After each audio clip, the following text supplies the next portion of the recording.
നിങ്ങളുടെ ഫേവറേറ്റ് സീരിയലുകൾ ടിവിയിൽ വരുന്നതിന് മുൻപേ സൺ നെക്സ്റ്റ് ആപ്പിൽ കാണാം. ഇനി എല്ലാവർക്കും മുൻപേ കാണൂ. ഇപ്പോൾ തന്നെ സൺ നെക്സ്റ്റ് ആപ്പ് ഡൗൺലോഡ് ചെയ്ത് സബ്സ്ക്രൈബ് ചെയ്യൂ. നീ ചെയ്തത് ശരിയായില്ല സോനെ. അനുചേച്ചി ഒരിക്കലും മനഃപൂർവ്വം അങ്ങനെ ചെയ്യില്ല എന്ന് നിനക്ക് അറിയാലോ സോനെ. നാളെ നിനക്കൊരു തെറ്റ് പറ്റിയാ നിന്റെ കൂടെ നിന്റെ ഏട്ടത്തി മാത്രമേ കാണൂ. എന്തേലും കാണിക്കാൻ മതി സോനെ. ഇനി അതിന്റെ പേരിൽ അവനുമായിട്ട് വഴക്കിടാനും നിൽക്കണ്ട. അനുപമ നാളെ ഇങ്ങ് വരുമ്പോ കഴിഞ്ഞതൊക്കെ മറന്ന് അവളോട് പെരുമാറിയാ മതി. എനിക്കതങ്ങനെ എളുപ്പം മറക്കാൻ പറ്റത്തില്ല. അമ്മയ്ക്കിപ്പോ മരുമകളോട് വലിയ സ്നേഹമായതുകൊണ്ട് പലതും കണ്ടില്ലെന്ന് നടിക്കാനും പറ്റും. പക്ഷെ പറ്റിപ്പോയ തെറ്റ് തുറന്ന് സമ്മതിക്കാതെ ഞാൻ മിണ്ടൂന്ന് ആരും പ്രതീക്ഷിക്കേണ്ട. ആരും. അല്ല എടി, അവൾ ആ സമയത്ത് വല്ലാതെ ഭയന്നു പോയി. അതിന്റെ രാവിലെ ആവുമ്പോഴേക്കും അതൊക്കെ അങ്ങ് മാറും. ആ ചിലപ്പോ അനുപമ അവളോട് ക്ഷമ പറയാനും തയ്യാറാവും. നീ വാ.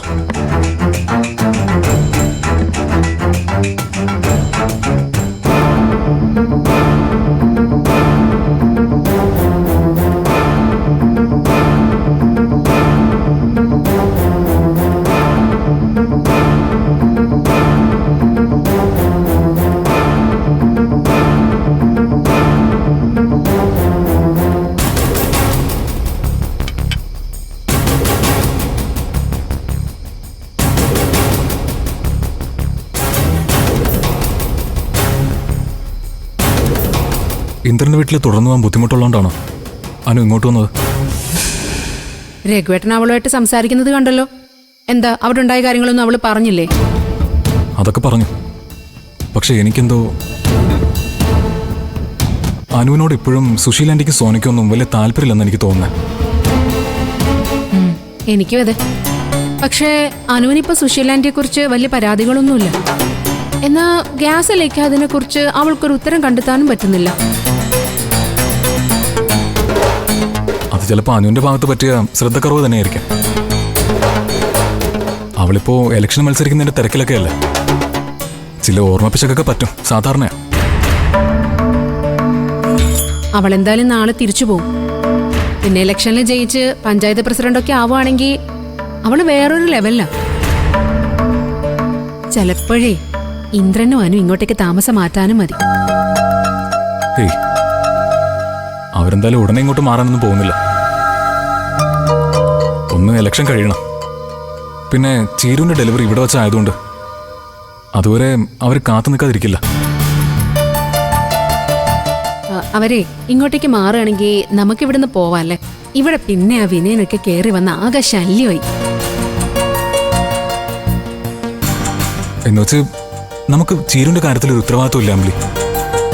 അവളുടെ ഡെലിവറി കഴിയാതെ നമ്മളിവിടെ നിന്ന് എങ്ങോട്ടും പോകുന്നത് ശരിയല്ല. നമ്മളതിന് ദൂരെങ്ങും പോകുന്നില്ലല്ലോ രഘുവേട്ടാ. തൽക്കാലം ദാസങ്ങളുടെ വീട്ടിലേക്ക് മാറാം.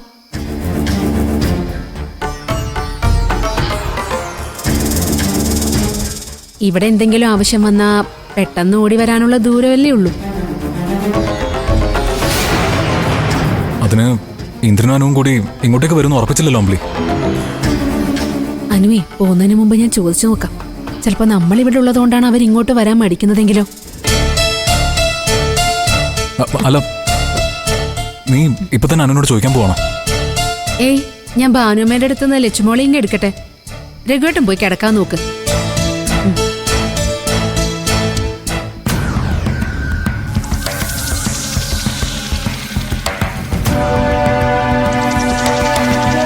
ദാസങ്ങളുടെ വീട്ടിലേക്ക് പോകാനുള്ള അമ്പിളിയുടെ പ്ലാൻ എങ്ങനെയെങ്കിലും പൊളിച്ചേ പറ്റും.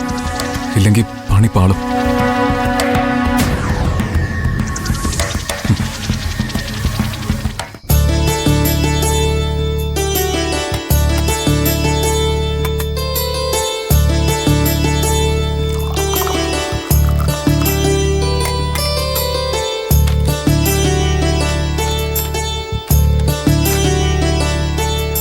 ചേരൂ.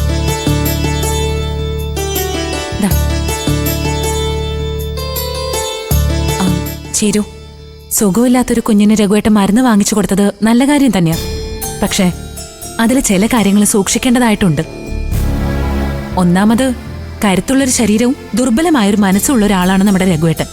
ഒരാളോട് സിമ്പതി തോന്നിയ രഘുവേട്ടൻ അയാൾക്ക് വേണ്ടി എന്തും ചെയ്യും. അതുകൊണ്ട് ചെറിയ ചെറിയ സഹായങ്ങൾ ചെയ്യുന്നതിന് പകരം ആദിക്ക് കൊടുക്കാന്ന് പറഞ്ഞ 10 ലക്ഷം അവന്റെ ഭാര്യയുടെയും കുഞ്ഞിന്റെയും പേരില് ബാങ്കില് FD ഇട്ട് കൊടുക്കുന്നതായിരിക്കും നല്ലത്. അതിന്റെ ഇൻട്രസ്റ്റ് എടുത്ത് അവർക്ക് അത്യാവശ്യ കാര്യങ്ങളൊക്കെ നടത്തുകയും ചെയ്യാം.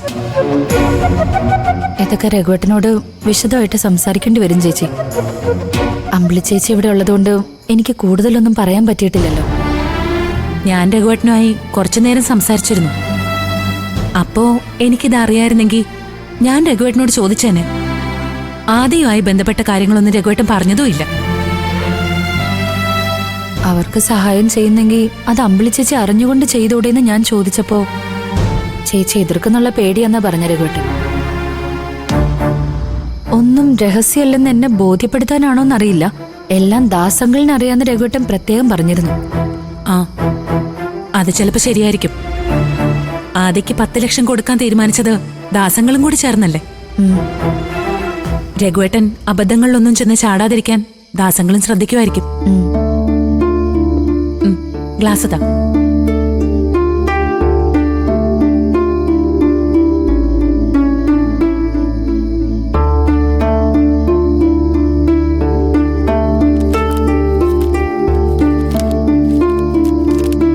എന്നാലും അമ്പിളി ചേച്ചിയുടെ മുമ്പിലുള്ള രഘുവേട്ടന്റെ ഒളിച്ചുകളി തുടർന്ന് അത് വലിയ അപകടമാവില്ലേ?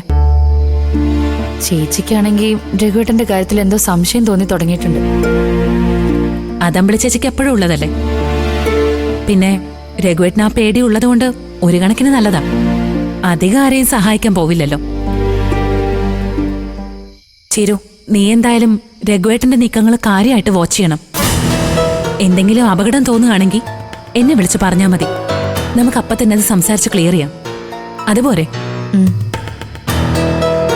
ആ, പിന്നെ നിന്റെ കാര്യങ്ങൾ എന്തൊക്കെയായി? വിനയം വീണ്ടും ഒരു തലവേദനയായല്ലേ? ആ കാര്യമൊന്നും പറയാതിരിക്കുക ചേച്ചി നല്ലത്. അതെന്റെ തലവേദനയല്ല, തലയിലെഴുത്ത്. മരണം വരെ മാച്ചു കളയാൻ പറ്റാത്ത തലയിലെഴുത്ത്.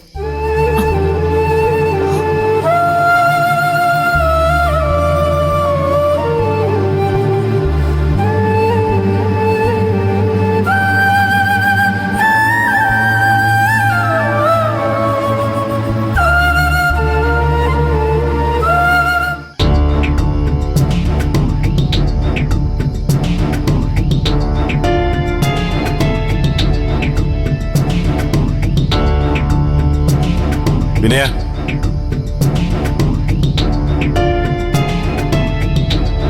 നിന്നെ എത്ര നേരമാടാ നിന്റെ അമ്മ അത്താഴം കഴിക്കാൻ വിളിക്കുന്നു?